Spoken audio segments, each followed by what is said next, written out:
Hi there everyone, Melissa here with the Sunshine Planner, and I am here with another week of meal planning, and my focus today is going to be going over how last week went on my meal planning and then moving forward into what I'm planning for this coming up week. And I'm also going to touch on what I do for breakfast and lunch. So let's get started. I wanted to talk about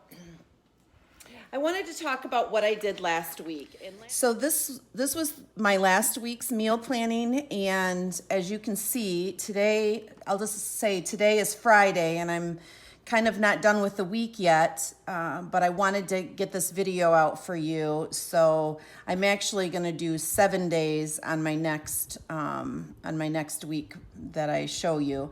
So I made a couple of changes. First of all, we made the chicken noodle soup, not the white chicken chili. It was fantastic. It was probably the best soup I made, and what I did is put some things in it from my garden and that I don't normally put in, but I had it from my garden, so I went ahead and put it in, and it really added to the flavor. Plus I had my homemade beef broth that I had to use up, and that also adds to the flavor. So the next thing is I made the baked spaghetti. If you saw the video, you knew that I had to use up some of my zucchini, and as I thought that I didn't have enough zucchini, so I actually added some pasta to it, some edamame pasta, which turned out really great to mix those two together. Turned out really great, and I put some chicken noodle soup in my make-ahead freezer, and I also put 2 things of baked spaghetti in my freezer for my make-ahead meals. So I actually have some make-ahead meals with those. And then there was a day that my besties got together, and so I didn't end up cooking. We ate over at my girlfriend's house, and so this is what's left. I am actually going to make this stuffed trout tonight for supper, so I'm carrying these 3 things over into the next week. And if you remember last week, for whatever reason, I can never seem to get to this flounder bake. But my challenge this coming week is to make this dish because I'm dying to try it. So what I did is I went ahead into the week of August 16th, which is Sunday, and I brought over those 3 meals. And I brought over the sides as well, except for I made a couple of changes. I switched these out because I have summer squash that I need to use up before it goes bad. So I'm actually going to put that with supper tonight. And then I just put the green beans with the raviolis because those are canned. I have those on my canning shelf, so it didn't really matter when I did those. So anyway, so now I need to come up with 4 more meals. And again, I probably will not use those. I probably will not cook 7 days next week. In fact, I know Saturday we're going to a birthday party, and next Saturday we're having a cookout here at my house. So there's 2 days right there, but I'm going to go ahead and put them on there. I also wanted to talk about how I kind of decide what's going to be on my meal planning for the week. My main goal when I do meal planning is to save money and make the most of my time. Those are the 2 main goals. And to do that, I want to utilize what I already have. And what I start with is my main part of the dish, which is the most expensive, and that is your meats. If you ever have a chance to get with a local farmer and purchase a quarter cow, a half a cow, a pig, anything like that, from one of your local farmers, it's well worth it. It's the cheapest way to buy your meat because you just pay the farmer for the animal, and then you take it and have it butchered to your liking, and it ends up being way less than what you could buy in the grocery store. And that's how we are able to save money, is we save up and buy from a local farmer. So I start with my meal planning with my meat portion of what I'm going to be cooking for the week. So I always start there. So I have 4 more things to go, and I'm just gonna look in my freezer inventory, and because I did do my freezer inventory, and if you don't do your freezer inventory, then just go ahead and just take a gander in your freezer. I had to take my inventory because I actually have 2.5 freezers, so I had to do that. That was a must for me. But most people just have a freezer and a refrigerator, or maybe a one little deep freezer, whatever, in the garage. Just go take a look, see what you have, and kind of go from there and help you decide. So I'm looking at my beef, and I know that I have some lamb chops that I need to use up. And so I only have one of those, and I'm going to use it up because I know it's been in there a little bit and I need to use it up. So I'm going to write lamb chops down.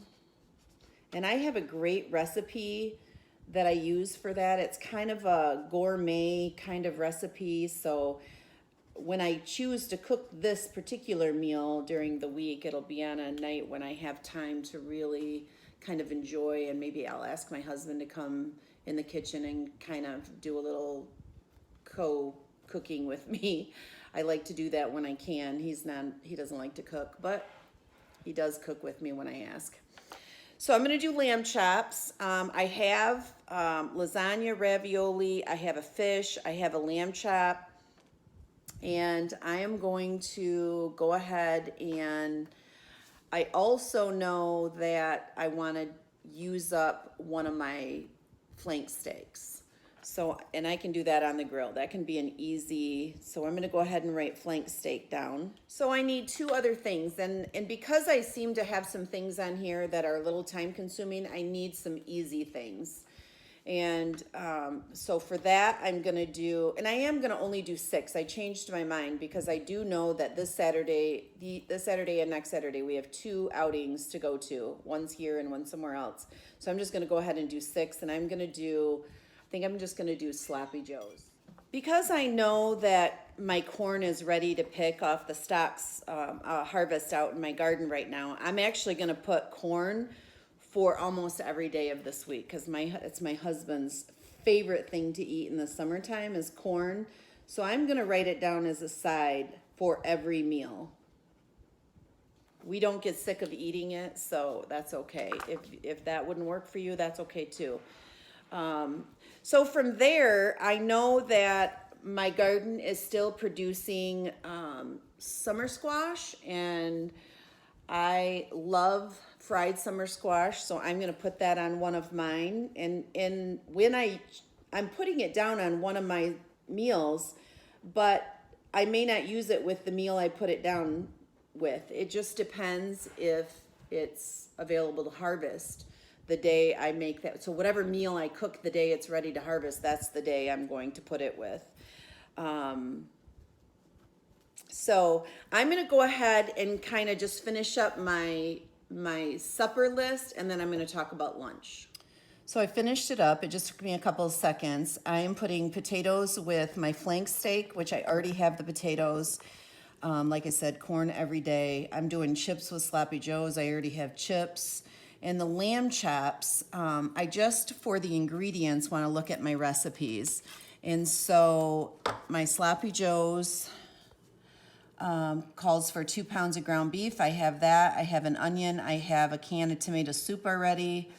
Water, brown sugar, green pepper in my garden, celery that I bought for my ingredients last week for the chicken noodle soup. I have the mustard, ketchup. So I have everything on the ingredient list here. I don't have to add anything to my grocery list for that. When it comes to my lamb chops, I told you I had a binder of miscellaneous printed off recipes, and this is so old, but this is how well loved this recipe is. I've cooked it many times, but it's kind of a fancy kind of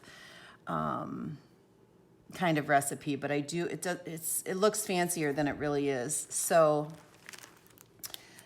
this is, I don't have a picture for this. So courtesy of Emerald Lagasse. Anyway, that's how old this is.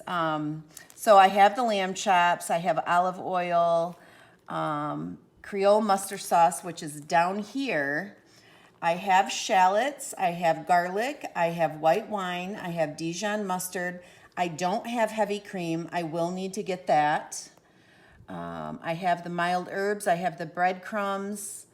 I don't do the apple mint relish.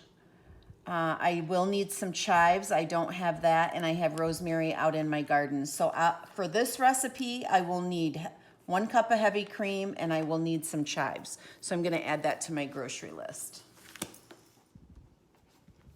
Okay, so now I'm going to move on to my lunch. Last week I didn't do lunch. This week I'm going to do lunch, and my husband and I don't really eat breakfast. So I always make sure we have peanut butter on hand. He likes peanut butter toast for breakfast. I always make sure I have some good healthy cereal for him. He likes cereal for breakfast. I always make sure I have yogurt for me in the fridge and some fresh fruit.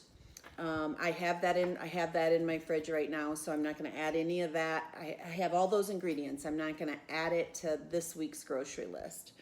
For lunch, however, I need to figure out what I'm going to do for lunches. And one thing I like to always do is make sure I have 1 package of lunch meat in my fridge. Now I do have in my freezer inventory, I switch out, I keep some frozen lunch meat for turkey lunch meat in the freezer, and then I also have fresh from the pig shaved ham, and I have 7 of those left in my freezer. So I switch those out every other week. When we run out of one, I move to the other. I just go back and forth with those. So I am this week going to bring out some shaved ham. So I have that, so I'm going to write that down for shaved ham. Also, I know that I have in my freezer some grilled chicken patties, so I am going to write that down, that we can just cook in the oven or put in the microwave and put it on a bun. I have some buns in the freezer. And what I want to put with that is usually some chips and some kind of salad. I did a Costco haul this last weekend, and one thing that I bought was an Italian pasta salad. So that would go with either one of these things. And I'm only going to write those 2 things down because I'm also going to have leftovers from my meals, which we also eat for lunch regularly. That's how I keep my grocery bill to a minimum, is to make sure that when you buy your meat, you buy it in the most cost-effective way, either at Costco or through your local farmer. Sometimes you can buy meat from your local farmer, not by the cow, but they actually sell the different types of meats that they have butchered themselves or taken to butcher, and then they just sell them to local people. So you can do that too. So I really don't focus a lot on lunch. Now, if you have to go to work every day, maybe you want to do some meal prep for that, and that requires a grocery list for that. But again, I would start with the most expensive part of your lunch and work around it. And that's how I'm able to keep my grocery bill to a minimum. So when I look at my grocery bill this week, I know that I'm low on milk, so I'm going to put that down. And what I'll do, I only have to get 2 things this week for my actual meal planning for supper. And then what I'll do is look to see where bread's at, where milk is at. I know we're low, different things like that, where the snacks are. My husband's a snacker, so I might get a couple snack things if he's low on those. But outside of that, it's really that simple. And if you have any questions for me, feel free to ask those, make some comments. If you like what you saw today, please like, share, tag somebody you think will benefit from this. This is a lot of fun for me, and it's really great for me to see how I can keep my grocery bill to a minimum. So that's it for today, and I'll see you next week.